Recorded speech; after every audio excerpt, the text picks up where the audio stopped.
And it would have been easier to make this film about, you know, a super warrior or something.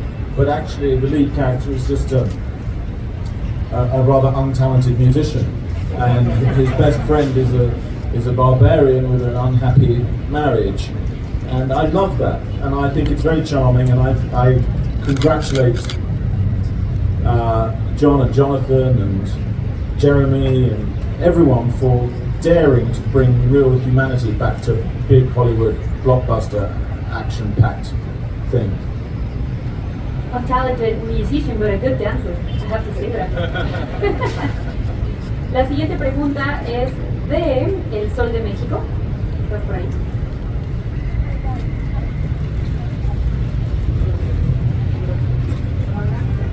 Hi guys, nice to meet you. I'm Belén here from El Sol de Mexico. My question is for Chris and Hugh.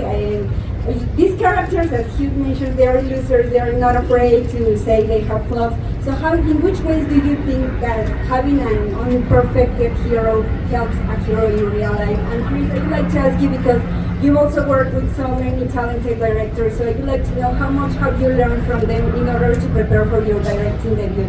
Thank you. What was the first question? The first question is if it helps. Okay, I'm going to try to say it again. Your character is not afraid to admit that he has flaws, and he ends up being the hero in many aspects. How do you think that this modesty can help heroes in real life? This was for Chris. Because I think I think generally speaking, the reason why I am attracted to these kinds of characters is that I feel like they resemble all of us for the most part. It's one thing to watch extraordinary people do extraordinary things with capes and whatever. I grew up watching, I always talk about, but I watched Indiana and I watched Han and I watched Bruce doing Die Hard, and those guys to me were my archetypes, and they were super flawed people trying to do great things, and it felt much more like me, and I think maybe a lot like how you all might feel and humanity feels in general. So what can we learn from it is that sometimes it's nice to watch an aspirational film with people that are just simply extraordinary. It's also nice to watch yourself reflected in the heroes that you see on screen. Is that it? Yeah, that was Yeah. Do you want to add something? Only that playing people with flaws is extremely difficult for me because I personally don't have any. So this was a big acting challenge, and I hope I brought it off. You nailed it. La siguiente pregunta es de Sin Escape. Hi, Rolando from Escape, a producer. Within the magic of cinema, how complicated is the creation of characters within period films? What's that again? Say one more time. Within the magic of cinema, how complicated is the creation of characters within period films? I think creating a world on top of creating a movie is really challenging. Most films you can just set it in the real world, and you can go to the shop and buy normal things, and you can go to a normal location. This movie, everything had to be built. Everything had to be created bespoke for the film.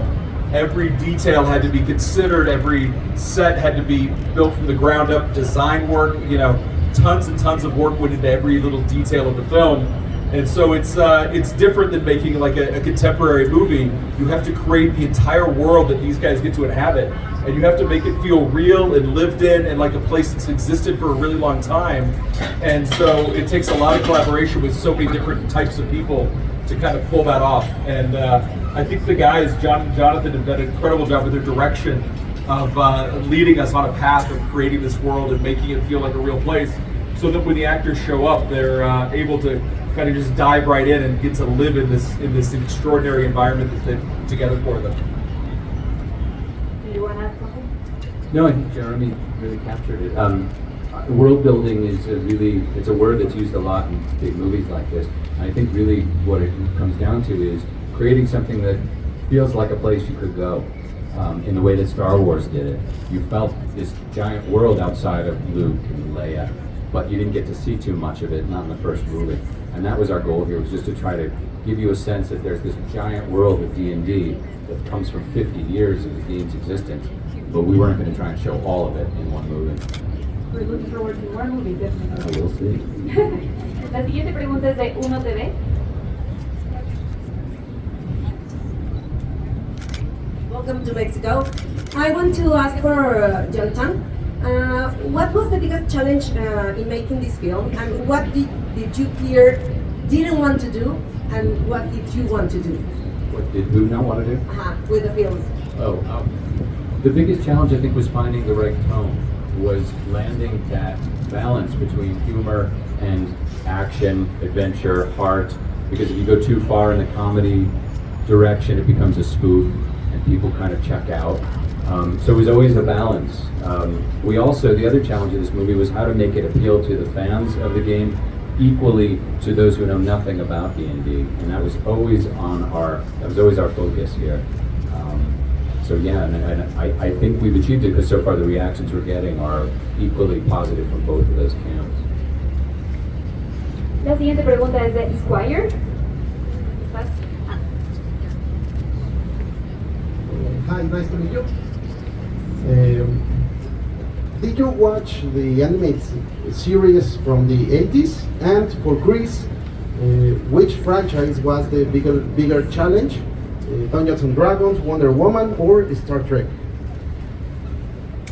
I had not watched the show actually. I became aware of it during the making of this movie, and we gave a sort of visual shout out to it because we knew it had a huge fan base. But I was sort of that age I think I was too old to watch the cartoon when it came out.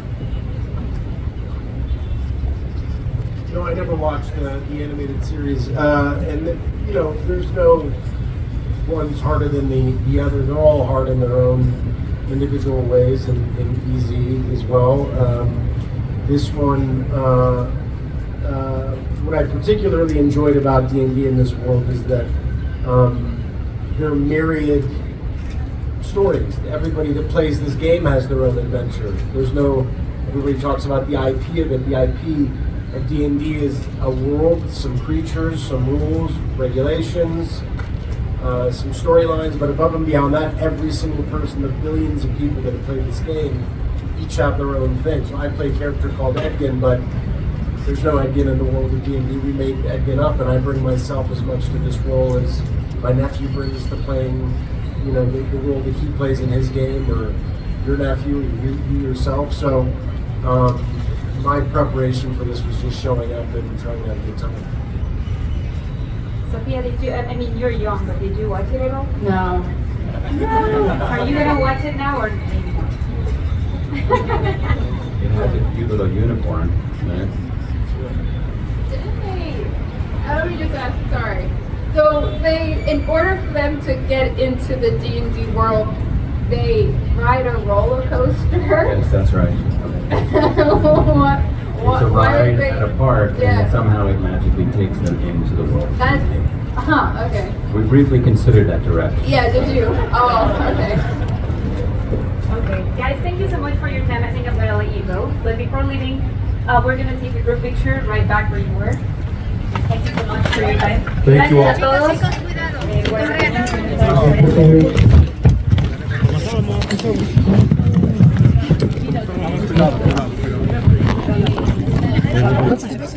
Todos aquí. Y el octavo. A partir de aquí. Un abrazo.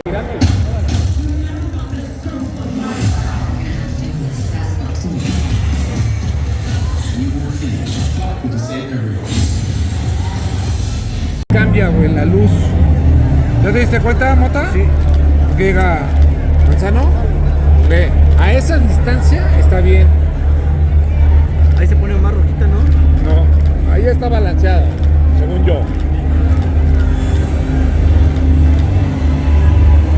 ¿Quién es? Es cantante. ¿Cantante? Sí.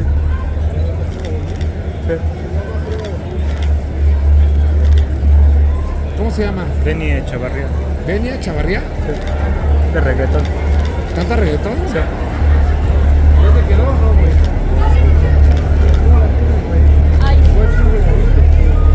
¿Te estás tirando flash o sin flash? Verga. Ay. Déjame hacer la prueba, güey. Ya sé.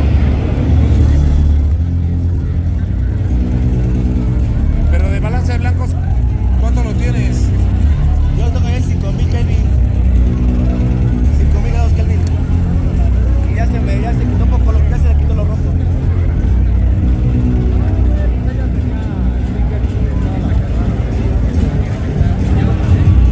¿Qué lo tienes? El white chip.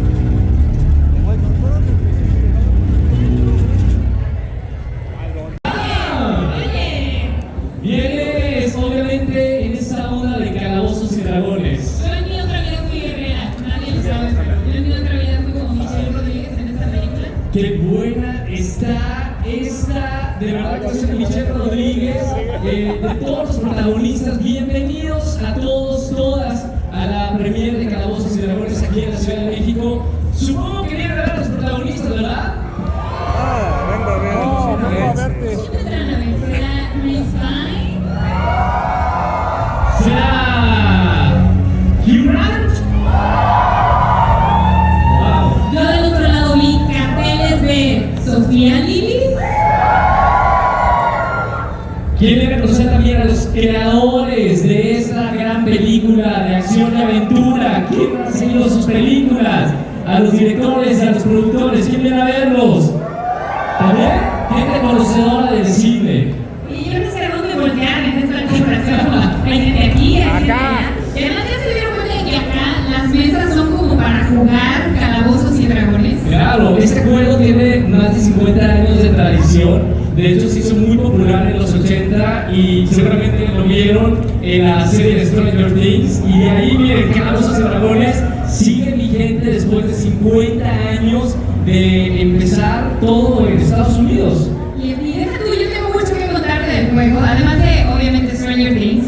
Ha tenido varias adaptaciones. Tuvo una serie animada de los 80 que seguramente ustedes conocen. Claro. Y tú sabías que este juego empezó con un presupuesto de $2,000, de los cuales solo $100, o sea, 2,000 pesitos, fueron destinados al diseño del juego. Todo lo demás fue para distribución y se volvió un hit. Y aquí estamos en la película de Calabozos y Dragones. ¿Quién ya vio la película? Hicimos una función para prensa, influencers. ¿Alguien ya vio la película? ¿Les gustó la película? Impresionante, ¿verdad? Puños si les gustó la película. Muy bien. Mucha acción, mucha aventura. Van a ver esta película a partir de mañana ya en todos los cines. ¡Queremos hacer la foto! No jodas. Gracias juguetes, gracias por darle esta gran bienvenida al elenco de Calabozos y Dragones. Pónganle entre ladrones, ¿qué quieres? Gracias, Gaby. Placer estar contigo en esta alfombra. Igualmente. Oigan. Vamos al centro, otra vez.